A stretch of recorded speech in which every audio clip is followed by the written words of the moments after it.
Hello students, मैं हूँ अल्मिक sir और आप सभी का स्वागत है मेरे यूट्यूब चैनल पर जिसका नाम है विश्वा केमिस्ट्री।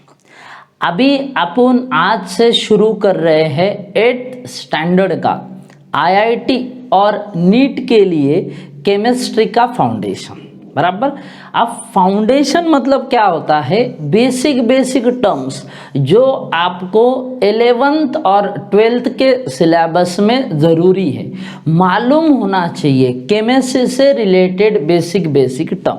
तो सबसे पहले अपन यहाँ पर जो शुरू कर रहे हैं टॉपिक, इस टॉपिक का नाम है एटॉमिक स्ट्रक्चर। क्या नाम है? Atomic structure.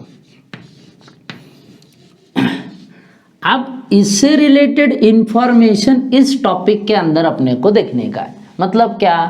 एटम मतलब क्या, जो आज के लेक्चर में अपन देखेंगे।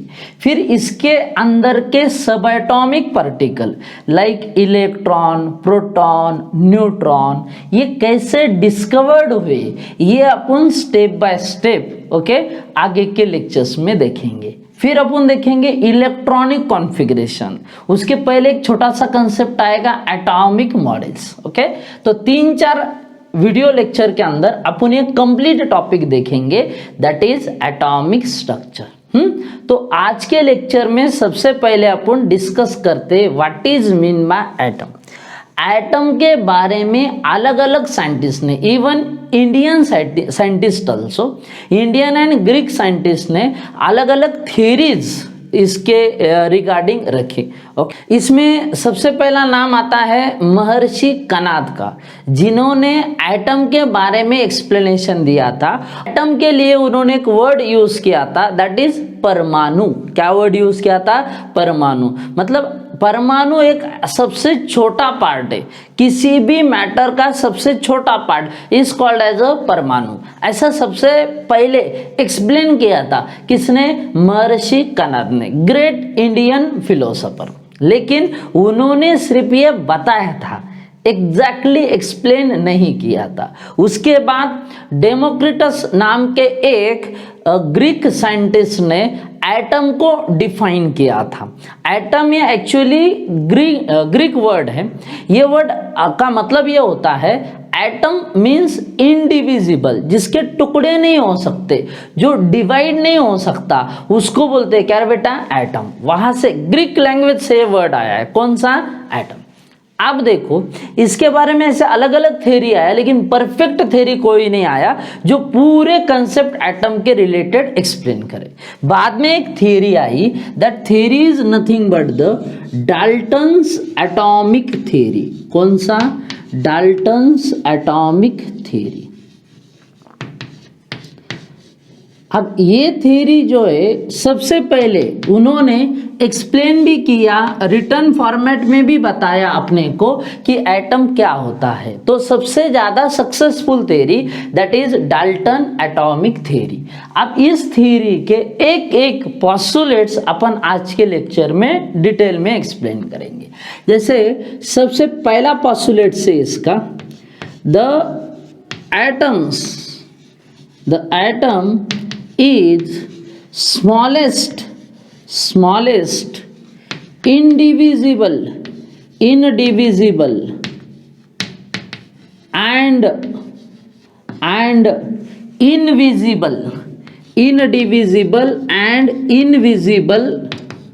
part of any matter। किसी भी मैटर का सबसे छोटा, दिखाई न देने वाला और डिवाइड न होने वाला ऐसा part. The atom is smallest indivisible and invisible part of any matter. किसी भी मैटर का, मतलब ये दिमाग में रखिए, कोई भी मैटर लिया, उसके 2 टुकड़े किए, उसमें से एक लिया, फिर उसके 2 किए, फिर एक लिया, फिर 2 किए, एक हटाते गए, एक के 2 बनाते गए, समझो। तो सबसे छोटा जो पार्ट होगा, जो वापस आप उसे कट नहीं कर सकते, डिवाइड नहीं कर सकते, उस पार्ट को बोलेंगे क्या बेटा? एटम। सबसे स्मॉल। इसका मतलब कैसा? जैसे आपके पास जो पेन है, पेन का जो टिप है, टर्मिनल, उसके ऊपर थाउजेंड्स ऑफ एटम बैठ सकते हैं, ये आप दिमाग में रखिए। थाउजेंड्स ऑफ एटम एक पेन के टिप पे बैठ सकते हैं, मतलब आप इससे समझ सकते हो कि एटम कितना छोटा होगा। ऐसा कोई भी माइक्रोस्कोप अभी तक डेवलप नहीं हुआ जो एटम को ऑब्जर्व कर सके, मतलब जिसके थ्रू आप देख सके कि एटम कैसा दिखाई देता है। कोई भी माइक्रोस्कोप ऐसा अभी तक डेवलप नहीं हुआ। मतलब मोर पावरफुल स्ट्रॉन्ग माइक्रोस्कोप में आता है इलेक्ट्रॉनिक माइक्रोस्कोप, लेकिन उस माइक्रोस्कोप का यूज करके भी आप एटम देख नहीं पाएंगे। समझ में आ रहा है? तो ये पहला पोस्टुलेट। दूसरा, the atoms of same element have same size, shape and properties. Similar element के आप कितने भी एटम ले लो, कितने भी, सभी के साइज, शेप और प्रॉपर्टीज कैसी होगी? सेम होगी। क्यों? क्योंकि वो सेम ही एलिमेंट के एटम है। एलिमेंट सेम है मतलब वहां पर प्रॉपर्टीज सेम होनी चाहिए। क्यों ऐसा? क्योंकि एलिमेंट सेम है, आज का नॉलेज यूज करो जितना आपको मालूम है। एलिमेंट सेम है तो उसके अंदर के इलेक्ट्रॉन, प्रोटॉन, न्यूट्रॉन सेम आएंगे। एंड ऐसा अगर हो गया तो उसके फिजिकल और केमिकल प्रॉपर्टी कैसे आएंगे? सेम आएंगे, एग्जैक्टली सेम आएंगे। क्यों ऐसा? क्योंकि they are the atoms of same element. तीसरा पोस्टुलेट से अभी इसका, the atoms of different elements have different size,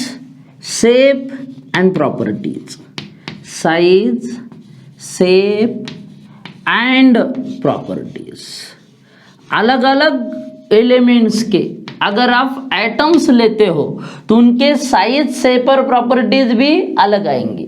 same element के लेते हो तो सेम आएंगे, डिफरेंट एलिमेंट के लेते हो तो डिफरेंट आएंगे। सेम में क्या बताया? They contain same number of electron, proton and neutron, so they have a same physical and chemical property. And different में क्या होगा? Different number of electron, proton and neutron, so that they have a different properties. Okay, अगला, in the chemical reaction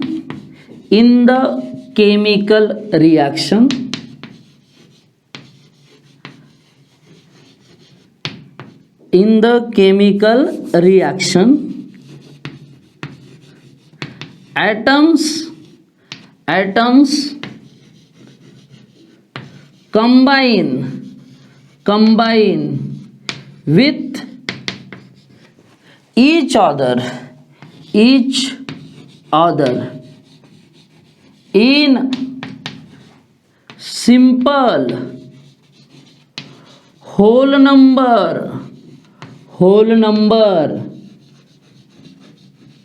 ratio.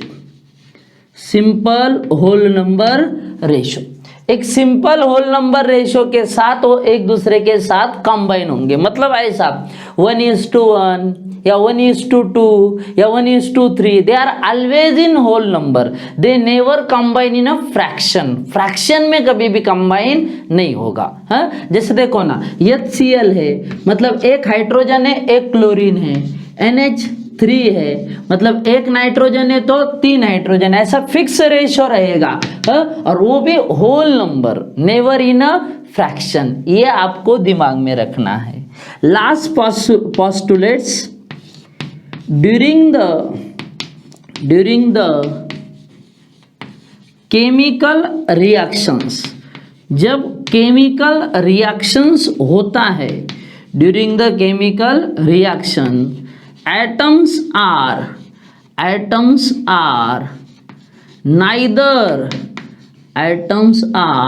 neither created created nor destroyed. Atoms are neither created nor destroy. Reaction में atom ना ही create होगा और ना ही destroy होगा। तो chemical reaction में क्या होता है, दो या ज्यादा एटम एक दूसरे में ऐड होते हैं या सेपरेट होते या सब्स्टिट्यूट होते या रीअरेंज होते। क्या क्या बताया, ऐड होते हैं, इलिमिनेट होते हैं, सब्स्टिट्यूट होते हैं या रीअरेंज होते हैं, लेकिन कभी डिस्ट्रॉय नहीं होते या क्रिएट नहीं होते। बात को समझिए, केमिकल रिएक्शन में एटम्स का सिर्फ क्या होगा, आइदर एडिशन, इलिमिनेशन, सब्स्टिट्यूशन और rearrangement. This are the type of chemical reaction. Clear? Okay, तो क्या क्या बताया देखो। Dalton's propose the first theory to explain correctly what is mean by atom. Theory says the atom is the smallest, indivisible and invisible part of any matter, smallest, which cannot be visualized and which cannot be divided. Then it is said to be atom. The atom of same element have a same size, shape and properties. Why? If element is same, then they contain same number of subatomic particles like electron, proton and neutron. If subatomic particles are same, then their size, shape and properties are also same. Third one point indicates that the atoms of different element have a different size, shape and properties. Why? If element is different, then subatomic particles are also different, and if subatomic particles are different, then size, shape and properties also different. Next one, in the chemical reaction, atoms combine with each other in a simple whole number ratio. This point indicates that atom always combine in a whole number ratio to give molecule. If it combine in a fraction, then they never form a molecule. समझा? Ratio जो है वो हमेशा whole number में ही होगा, never be in a fraction. And last one, during the chemical reaction, atoms are neither be created nor be destroyed. ना ही create किया जाएगा, बनाया जाएगा और ना ही डिस्ट्रॉय होगा। This is the first theory which correctly explain the atom. इसमें से कुछ पॉइंट बाद में गलत भी साबित हुए, लेकिन कुछ पॉइंट अभी भी करेक्ट है। जैसे इनविजिबल करेक्ट है, atoms are till date not be visualized using any microscope. Already we discussed about that, correct? Then indivisible, that's one is wrong. Today we know that atom may be divided into its subatomic particles like electron, proton and neutron. Subatomic particles like electron, proton and neutron, इसमें atom divide हो सकता है, but Dalton से that the atom is indivisible. That means that is incorrect one as per today's knowledge. Clear? Later on Dalton say atoms of same element have a same size, shape and properties, but they may have a different also. We know the concept of isotope. सुना है isotope? They have a same number of protons and electrons, means they have a same atomic number but different mass number, and due to change in mass number some properties also changes. मतलब they do not have a same property. Even atoms are of same element, but due to change in atomic mass number, its property should be changed. तो ये थोड़ा सा reject होगा concept. Third one, atoms of different element have a different size, shape and properties, ये भी कुछ हद तक गलत होगा बाद में। आइसोबार्स, ये वर्ड आपने सुना होगा। Isobars are the atoms of different element which have a different atomic number but same mass number. Atomic number is different but mass number is same, and due to same mass number they have a same properties. Mass number same है इसलिए property कैसी होती है, same. तो ये कुछ drawback है किसके, डाल्टन्स एटॉमिक थ्योरी के, जो बाद में ओवरकम किए गए। कैसे कैसे किए, उसके लिए क्या क्या कंसेप्ट आए, वो अपन अभी आगे के लेक्चर से एक एक करके डिस्कस करेंगे। जैसे नेक्स्ट लेक्चर के अंदर अपन देखेंगे डिस्कवरी ऑफ इलेक्ट्रॉन। क्या देखेंगे, डिस्कवरी ऑफ इलेक्ट्रॉन। अगर आपको मेरा लेक्चर अच्छा लगा हो तो please subscribe my YouTube channel for the new videos. Okay, share with your friends also, dear one also, so that they can also enjoy this free YouTube lectures.